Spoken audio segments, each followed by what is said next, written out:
Assalamualaikum warahmatullahi wabarakatuh.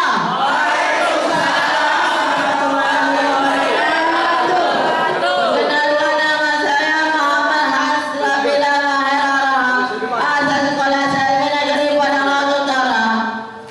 Saya akan membawakan puisi.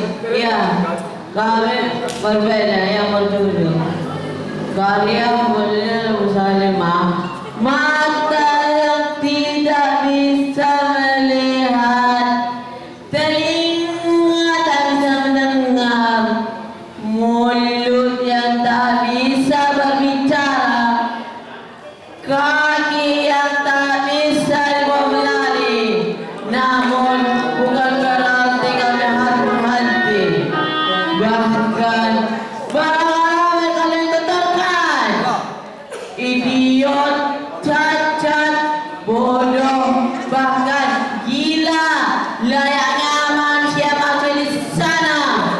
Kami juga punya hati, hati kami tak mati, semangat kami tak akan terhenti, karena ada mereka yang peduli, ada mereka bagi kita tolong.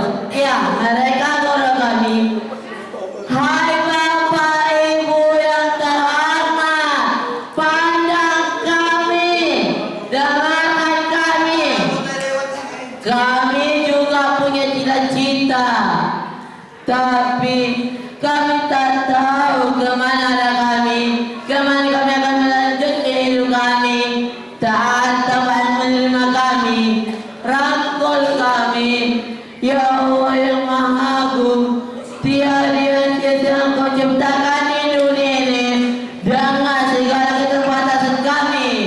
Kami ingin menjadi mutiara yang bersinar di kehidupan, berguna bagi orang tua, agama dan bangsa. Sekian, terima